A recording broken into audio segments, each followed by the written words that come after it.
Shane, second half of the first round starts with the Pittsburgh Steelers at pick 17. A lot of ways they can go here.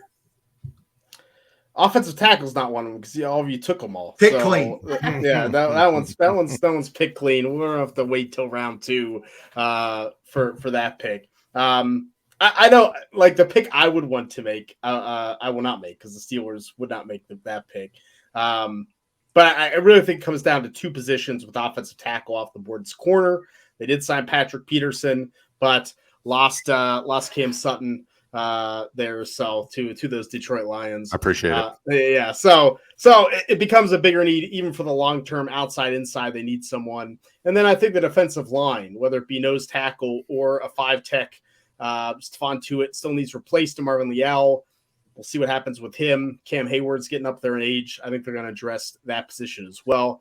But it's an easy pick here. That is probably going to be the pick if he's there at 17, right? So we just got to make it. And it's Joey Porter Jr., the corner out of Penn State. I mean, if he's sitting there at 17, I think the Steelers take him. I think that's ultimately what happens. I don't know if Joey Porter will still be there, but it fits the defense that they run.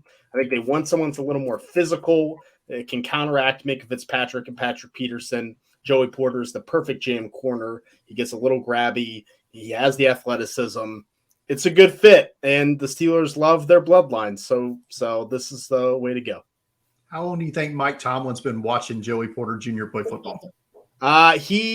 Since he was, I think, 4 years old, something like that, 4 or 5, when he was on Steelers practice field throwing football. So it's been a long time they've been watching Joey Porter Jr. Brad, I know just for the Lions, you've probably watched a lot of cornerback prospects up to this point. What's your thoughts on Joey Porter Jr.? Man, I don't know why he isn't consideration for the top corner in the class. I mean, he really does all the things you could hope for. And I think he backpedals really well, which I don't hear a lot of guys talking about as much. A lot of these corners don't necessarily backpedal. Like, you see him kind of turn sideways and they're just kind of up and backwards. Like, I love what Joey Porter does. His entire game is exciting to watch. And if Detroit didn't take 48 corners in free agency, I would have loved for them to go after a guy like Porter Jr. I mean, he's just such a really fun player to watch, and he's physical too. I mean, he fits that Pittsburgh style of defense, and I was surprised. I thought, Shane, that would have been the guy you would have picked because he's coming in-state, staying in-state, going to all your teams. Like, I figured you'd have loved him anyway. Oh, look, I would be happy. I'd be happy with it. But maybe I'll reveal who I would have taken in this spot. I'm about to say we need to know. Yeah. Maybe once he goes off the board, we don't be tipping picks over here. So. Well, we'll circle back to that when you're on the board at 32. Perfect. And we'll see who you would have taken at that spot. Brad, the Lions back on the clock here with their own pick now, and I'm going to ask, Will Levis still on the board here? I had that thought, and I hate that I'm sitting here because at this point now, anybody that needs a quarterback from 19 back is calling Detroit, or anybody that needs a wide receiver, because the other side of it is Detroit doesn't need wide receiver help right now. It sounds like DJ Shark may come back. They've already got 3-4 receivers they like. I'm like, I don't know what to do with this pick, but they do need a backup quarterback that they could develop. I don't like Will Levis, though. So me doing this as a Lions fan, I don't like this pick. So I'm going to go Will Levis just because he's here and I can't trade this pick, but I don't like it. I mean, I'm not a fan of his game. I just don't think that he's got what it takes to be kind of a high-end starting quarterback in the NFL. The way that his decision-making is on the field kind of concerns me. Like, I get it out of a guy like Anthony Richardson. Hasn't had a lot of playing experience against big-time competition.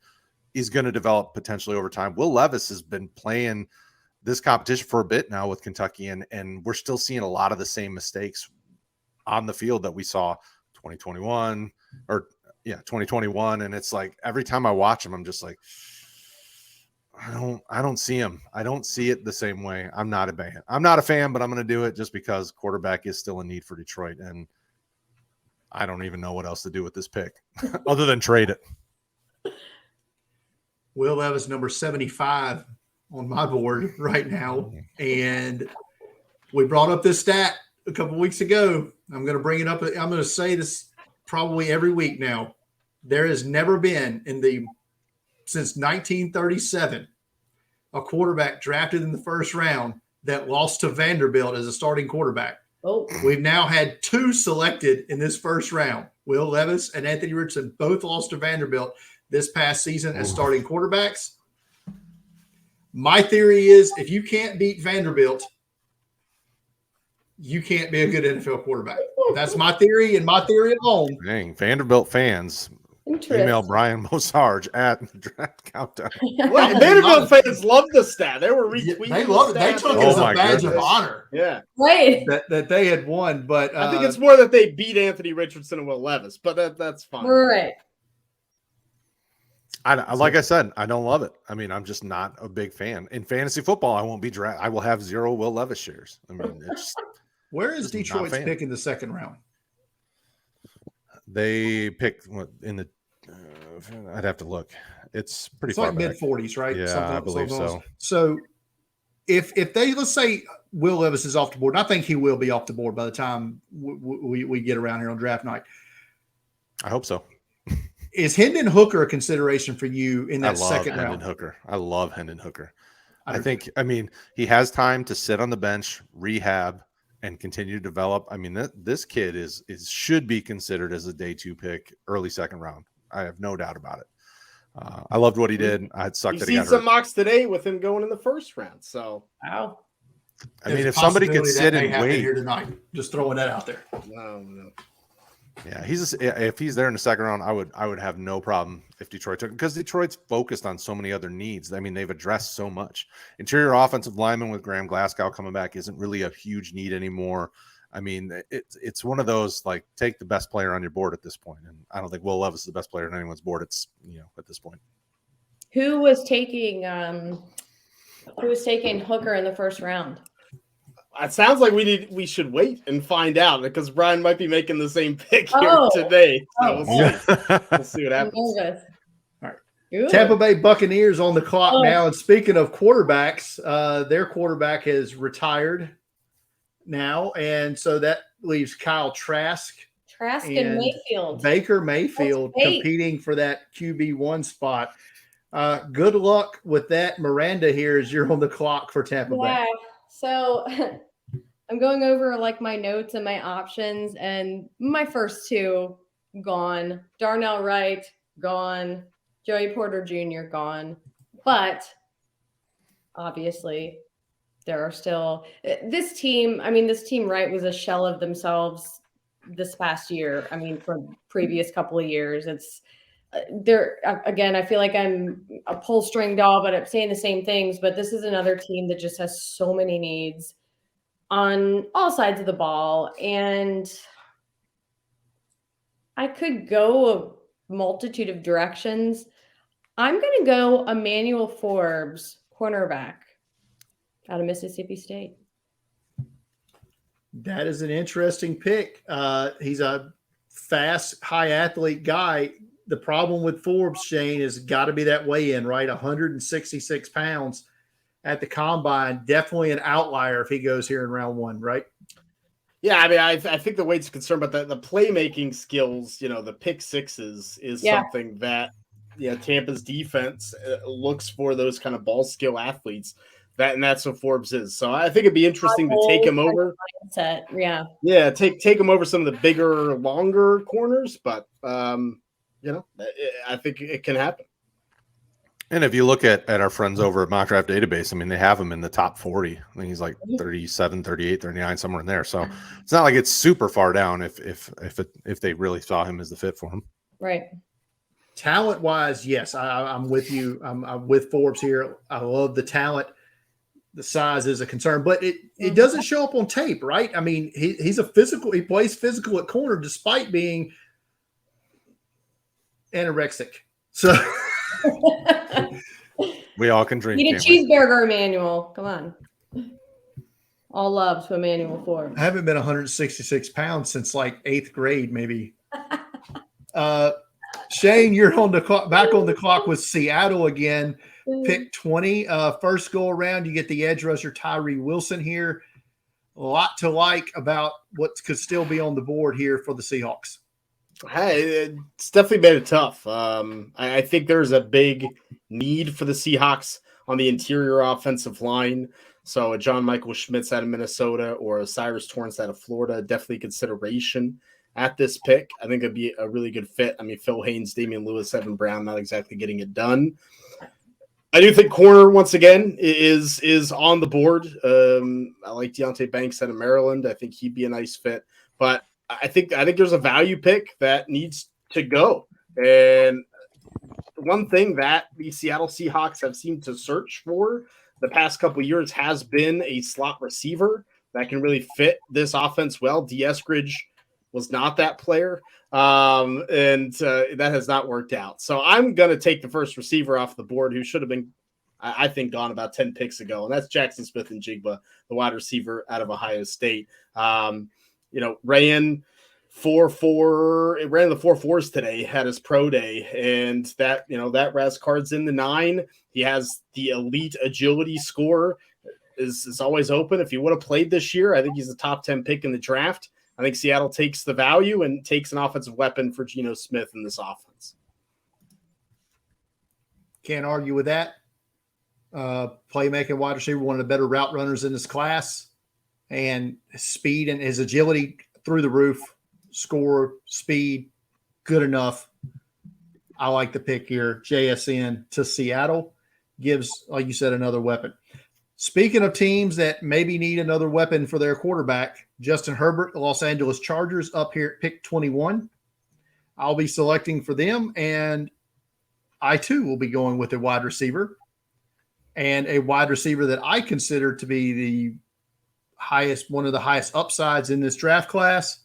I think this will be a good fit for him. We got an aging Keenan Allen, Mike Williams oft injured here, Joshua Palmer. We can do better. Give me Quentin Johnston, wide receiver, TCU, here at pick 21 for the Chargers. Why? So what's your favorite thing about him? Because I've heard people seem to be in the either you love him or hate him category, because you hear a lot of people say he has trouble getting off press coverage, things like that. So what makes you love him in this Chargers scheme? I'm going to be honest. I just like the ability to put the ball in his hands. I didn't really see that separation problem in the games that I watched. I saw a player that once he was open a lot, and he's got the speed, which we haven't confirmed that yet. We'll see that at his pro day. Right. He's got the speed to beat teams deep. The route running is a bit of concern to me just because of the style of offense they play. That might be something that maybe stalls him early. But I think Quentin Johnston is wide receiver 1 for me, just based on the tremendous upside here. I love Quentin Johnston, and I think Herbert is the quarterback that can get the best out of him.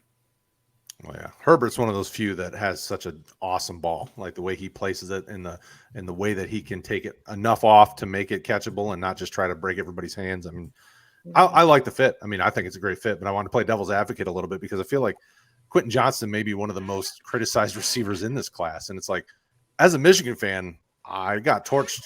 Like, he beat us bad in the playoff, right? So it's like, I've seen him beat press coverage. I've seen him be a little soft on his route running, like you said, but he's a fun receiver to try to determine on where he fits. So I think it's a great pick. Up now, 22 in the first round. Shane, you're up here with the team that we both hate equally, the Baltimore Ravens. What is happening with Lamar Jackson? We don't know, and that's a question we may not even have answered before the draft. So going into that, what do you do here with the Ravens at pick 22? Well, I think for the Ravens, whatever's going to happen with Lamar Jackson, you have to feel like he's going to be back. You're going to have the assets to get a quarterback. Like, is he stuck playing, or this is a wasted year anyway?